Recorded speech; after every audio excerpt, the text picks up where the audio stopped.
World Cup champion, two-time Olympian, the fastest skier in the world, Carey Mullen.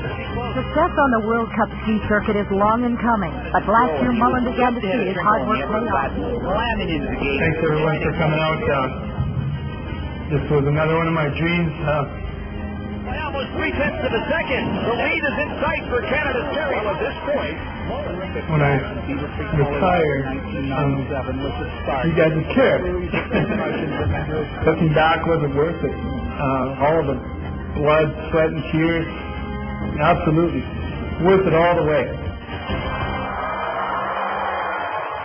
That evening I was doing video analysis with my coaches, looking at myself come down the mountain, and we noticed some interesting components. I saw when I'd hit a really fast steering section, I'd be coming down and I'd go like this. I'd hit another really fast steering section, I'd go like this. You might not be up on downhill techniques, but that's not a very good one. It'd be like if you're driving down the freeway and somebody scared you and you jump in the back seat. Oh, who's driving? I said, okay, this might be natural, but it's not optimal. How can I retrain my response to this reaction?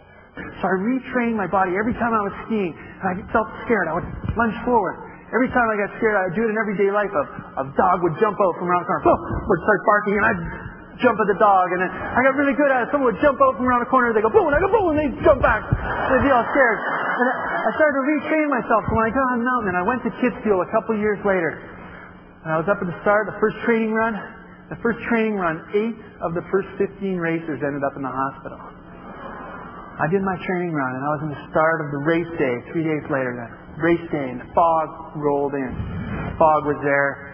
A racer would go, and a helicopter would come in. A racer would go, a helicopter would come in.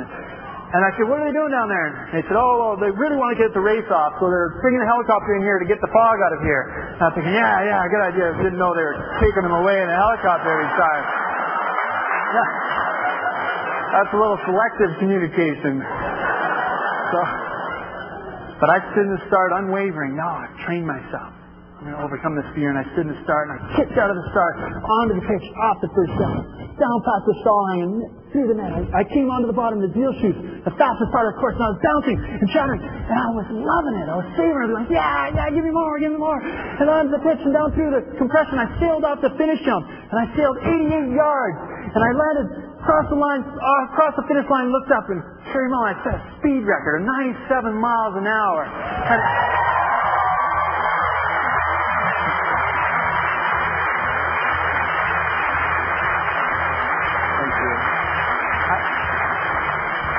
It felt so good to be able to lunge forward in the face of that fear, and that's what we need to do. I've sensed that when I'm trying to make a cold call or go into a meeting with a boss, but again, lunge forward, boom, train ourselves so we're able to overcome and reach for that next level. That's what enables us to do it. When I set the speed record, ORF Austrian television was showing my run over and over in slow motion. They said, Carey Mullen just set the world downhill speed record of 151 kilometers an hour, 97 miles an hour. Here he is coming off the finish jump. He's got his hands behind his legs. What's he doing? Is he doing it on purpose? Is he out of control? Or is he just crazy? It's interesting to me when people don't know why we're doing something. Sometimes they think we're crazy.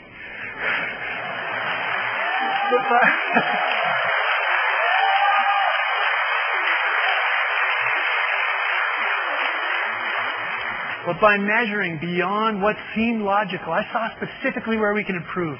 When we see specifically where we can improve, that's what prompts innovation. Helps us go to the next level. It's one thing to say, think outside the box, try it a new way, but I think if we measure, we see specifically where we can improve, that's what prompts that innovation for us. We can come up with new and better solutions, new approaches.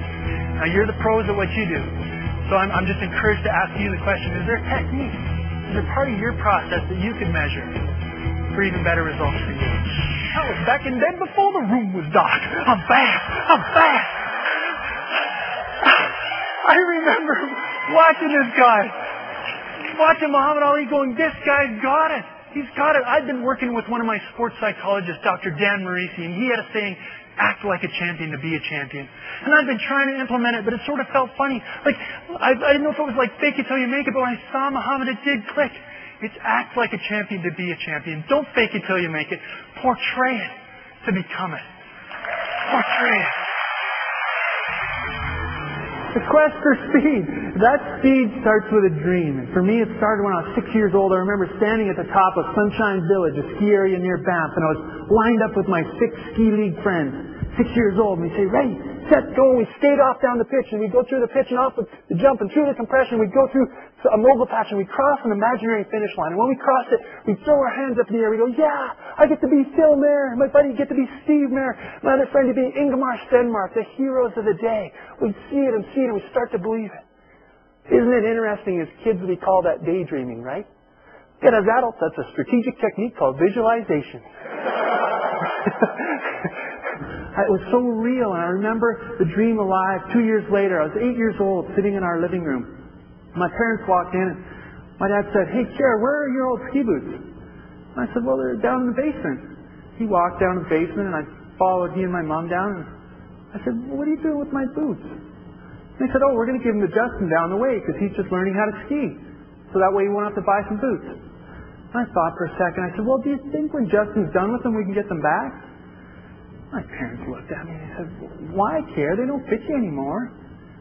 And I said, well, someday the Hall of Fame's going to want my first ski boots. Well, by envisioning that dream together and pursuing it together, we were able to achieve it and have that group dynamic. I couldn't have done it by myself. It was a group victory, and it's something that I know is so tremendous about you as a group, coming together to help one another achieve and reach higher heights. I wish you the best of luck this year, reaching new finish lines, reaching new heights. As you go on your way, there's one last thing I want to share with you. It's something that I actually brought that my parents got back from Justin a couple of years later. We got my first boots back. They're so little. I'm really pleased to have this one here today, and I'm honored and humbled to share with you that I only have the one here today because the other one's now on display at the Canadian Olympic Hall of Fame. The Canadian Olympic Hall of Fame. Hall of Fame. Hall of Fame. The Canadian Olympic Hall of Fame.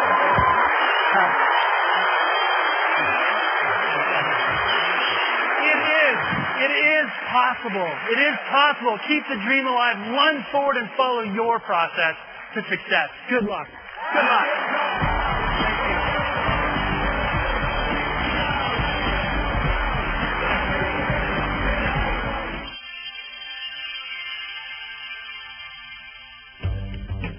Well, leadership stance has some great parallels from skiing to business. In the world of ski racing, you're risking your life. You're putting your life on the line, and with that comes a lot of fear, a lot of hesitation. And I was able to consciously overcome those by lunging forward in the face of those hesitations and built a habit of doing that. And that's something that can be paralleled in the business world. We have fast-changing environments where we need to be able to be proactive, make decisions quickly on the turn of a dime to be able to make that decision, move forward. So it's an application that's transferable from sport to business.